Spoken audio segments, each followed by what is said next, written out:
नमस्कार, मी स्वप्नगंधा तुम्हा सगळ्यांचे माझ्या चॅनलमध्ये खूप खूप स्वागत करते।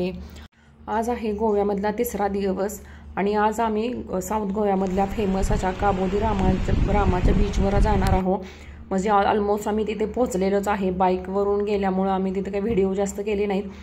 तिथून आगोंडापासून काबोदी रामा हे 14 किलोमीटर अंतरावर आहे। जायला अर्धा तास लागतो कारण बहुत अशी वळणं आहेत शार्प, त्याच्यामुळे थोडा वेळ लागतो आणि पूर्ण जंगल एरिया आहे रोडवरचा। आणि जाताना अशा पायऱ्या आहेत खाली। पहिला आम्ही कायाकिंग करायचं ठरवलं म्हणून आम्ही तिकडे निघालो आहे पहिला। आणि आम्ही सकाळीच नाश्ता करून निघालेलो, त्यामुळे ऊन पण लागत होतं। त्यामुळे इथं आरू पण वैतागलेली, मी तिला चांगलंच उडतच चांगलं नेत होते कारण ती एकदा पडलेली पण।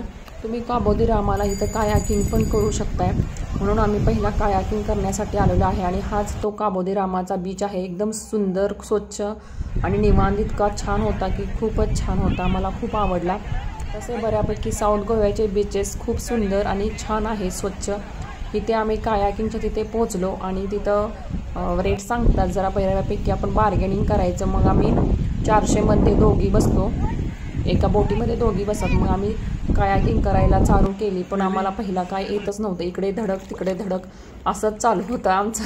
नंतर 10 ते 15 मिनिटांनी आम्हाला थोडी जजमेंट आली, कसं मारल्यानंतर कुठे जाते बोट। थोडंफार जरा टाईम गेल्यानंतर यायला लागलं। मग आम्ही छानपैकी कायाकिंग केलं, मस्त आम्ही बोट चालवली आणि जेव्हा छान जमायला लागलं तेव्हा छान मजा यायला लागली, मस्त वाटत होतं।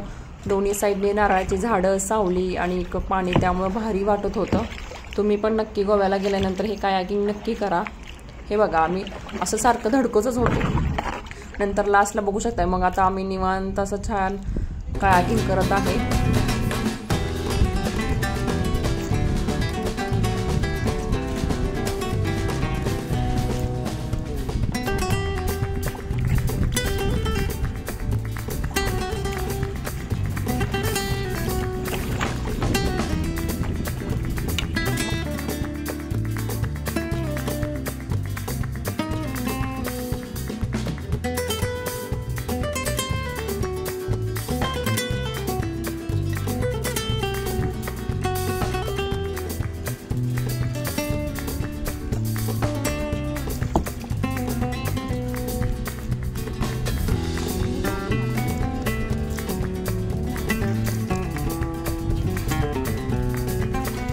कायाकिंग करून आम्हाला भूक लागली आणि दुपारचीच वेळ होती, त्यामुळे आमचा खूप भूक लागलेली म्हणून आम्ही बाहेर थोडंफार नारळ पाणी वगैरे घेतलं। नंतर नंबर आला ती केप गोव्याच्या फेमस रेस्टॉरंटमध्ये जायची। फायनली आम्ही तिथं निघालेलो आहे।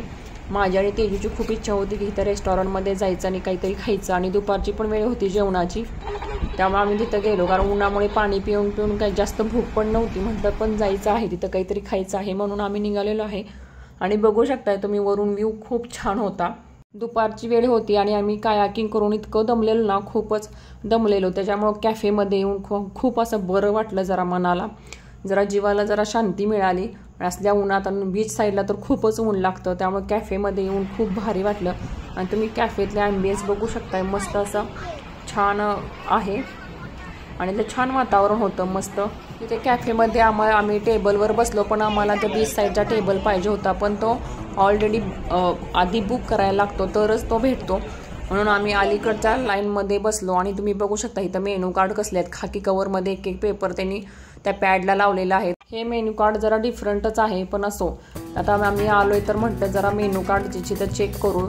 सगळे मेनू बघून झाल्यानंतर जरा डोकं फिरल्यासारखं झालं, तरी पण त्यातनं आम्ही चिकन आणि एक ड्रिंक्स चूज केलं आणि ती ऑर्डर दिली। इथे बघू शकताय माझा कायाकिंग करून कसला अवतार झालेला आहे। आणि फायनली ड्रिंक आलेलं आहे, काय ते होतं आता मला नाव आठवत नाही त्याचं, पण होतं, पण छान लागत होतं।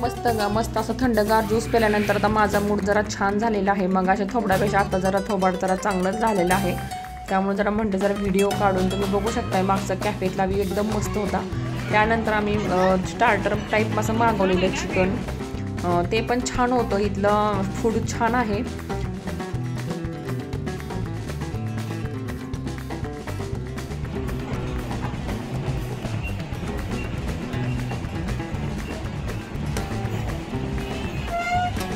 ते दुपारी 4 नंतर लाईव्ह म्युझिक चालू होतं ते आणि आमचं खाऊन झालं आणि ते लाईव्ह म्युझिक चालू झालं, तुम्ही बघू शकता.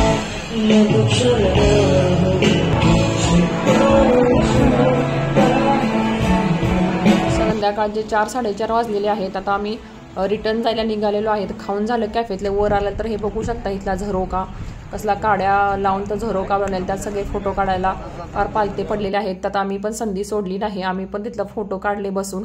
म्हणे बाली वाईब्स, तर चला तर म्हणलं काढूया, फोटो काढले.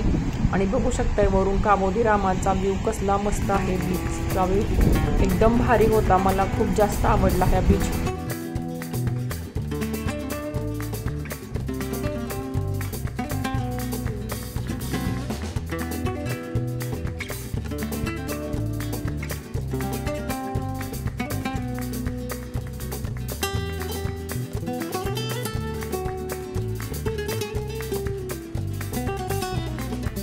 तिथून आम्ही रूमवर आलो आणि संध्याकाळी आम्हाला बीचला फोटो काढत जायचं होतं, ते पण आरूचे खास फोटोशूट करायचं होतं. अशी ही मरमेड, आमची मरमेड ड्रेस घालून बघा तुम्ही कशी पार जीवावाल्यागत मरमेडची स्टाईल चाललेली आहे. तिला मरमेडचा ड्रेस घालायचा आहे फक्त, पण भिजायचं पण आहे. मी म्हणत होते काय भिजू नको बाई, थोडे फोटो काढू नंतर भिजू, पण ती पाण्याची लाट यायची वाट बघत असली, कारण कधी आपल्याला भिजायला मिळते म्हणून तिनं तोंड पाडलेलं. बघा आता कसं तोंड खुललेलं आहे. आता हॅप्पी आहे मस्त मॅडम, कारण तिला पाण्यातच जायचं होतं. मग थोडेफार फोटो क्लिक केले कोरडे, नंतर ती हळूहळू पाण्यातच गेली. म्हणलं जा बाई, मरमेड मला म्हणते मरमेड पाण्यातच असते आई. ठीक आहे बाई, त्या पाण्यातच राहा. मग थोडं भिजलेली तरी पण तसंच फोटोशूट काढलं, कारण तिला खूप दिवसापासून ती म्हणत होती मला मरमेड बनायचं आहे आई, मला मरमेड बनायचं आहे. फायनली तिची ती इच्छा पूर्ण झाली. बीचवरचे येणारे जाणारे तिला बघून खूप कौतुकाने तिच्याकडे बघत होते आणि स्माईल करत होते छान आहे म्हणून, पण तिला पण खूपच भारी वाटत होतं मग तसे म्हटल्यानंतर.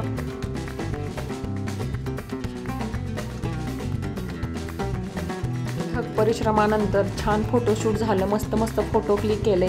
आता मरमेड आपल्या बिकिनी अवतारमध्ये आलेली आहे आणि ती आता खेळत आहे, बघू शकताय तुम्ही.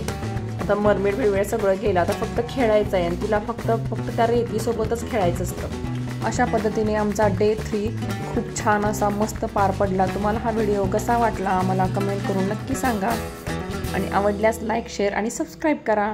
बाय बाय, भेटूया पुढच्या ब्लॉगमध्ये. अजून बाकी आहे 4था दिवस गोव्याचा, तो पण लवकरच येईल. Bye bye.